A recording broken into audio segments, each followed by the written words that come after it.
Who's on the phone? Chris Mannix wants to call in. Chris Mannix, basketball reporter for Sports Illustrated, columnist, man about town. Yeah, Chris.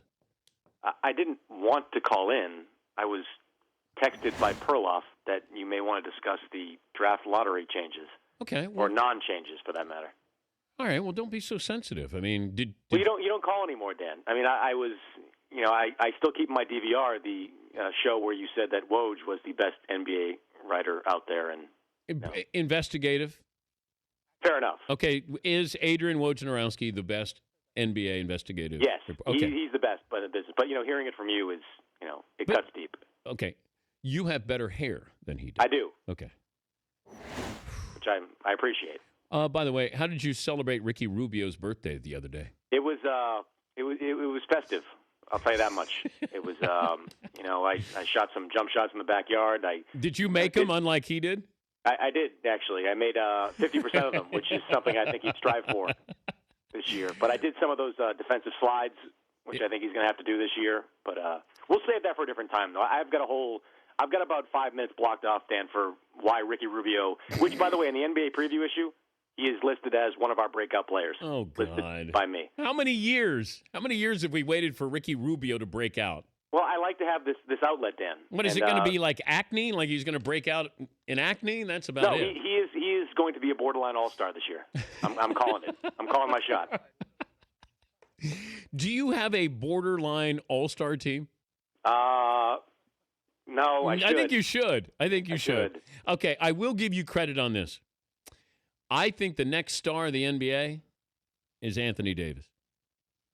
Yes. I mean, true, legitimate.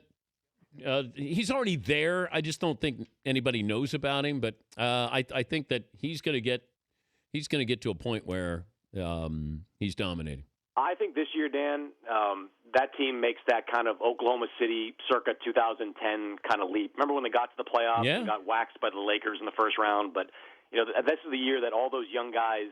It might have happened last year, but Drew Holiday got hurt, and he was kind of he was really the focal point as a point guard there. But if everybody stays healthy, I think this is the year where they're right there in the mix, even in that Western Conference for that number 8 seed. All right. Okay. Here's one. Paulie just bet me, and he gave me 2.5 points. Who averages more, Kevin Love or Chris Bosh? I took Bosh in the 2.5. 2.5 is a lot of points, but I would say yes. I think Bosh, because I might not even need the 2.5 points. I just think, Bosh is going to be the focal point of the offense. Miami's already established that. They're going to put him back in the post and try to make him their number one scorer. But even though that Love is going to be the number 2 option, I think he's going to get a lot of touches. I mean, they're going to put up 110 points a night in Cleveland. Their offense is not the problem. Defensively is where I have my questions about Cleveland. No rim protection. Kevin's never been an elite defender. But offensively, he could still average, he's not going to average, 26, 27 per game, but he could still average 22, 23, and that might equal Chris Bosh. The Kobe article. What'd you think? Fair? Not wrong in a lot of ways, that there are a lot of guys in the league that don't want to play with Kobe, but I think that entire article was largely predicated on the problems Dwight Howard had with Kobe, and Dwight's a different beast altogether. I mean, Dwight's a great player, but Dwight doesn't have the same mindset that Kobe does. He doesn't want to win kind of at all costs, I guess, like Kobe does. I don't think that other great players don't want to play with Kobe. I think a guy like Dwight, because he's not singularly focused the way Kobe is, doesn't want to play with Kobe. I know the lottery the new lottery proposal got voted down. Yeah, good. I thought it was dangerous to get to that point where it was being voted on, and I think people thought it was going to pass. Yeah, I thought it was going to pass too. I mean, I reported last night that only 3 teams were against it. Philadelphia, for obvious reasons, since they're just backing that tank up this year. Milwaukee was against it, and Oklahoma City, because they're kind of the spokesperson for small market teams. They were against it, but several of the teams obviously got on board in the last 24 hours. I talked to a person from Philadelphia, literally I think like 15, 16 hours ago, and they were convinced it was going to pass. They only saw those three teams. So how would it have changed? changed, though, Chris, if it had passed? What would...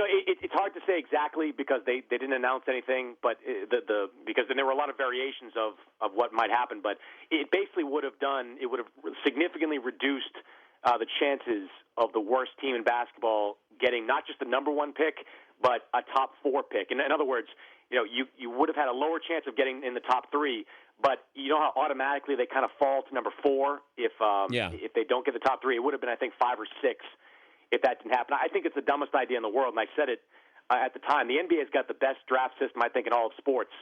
You only have a 25% chance to get the top overall pick or land in the top 3 as it is.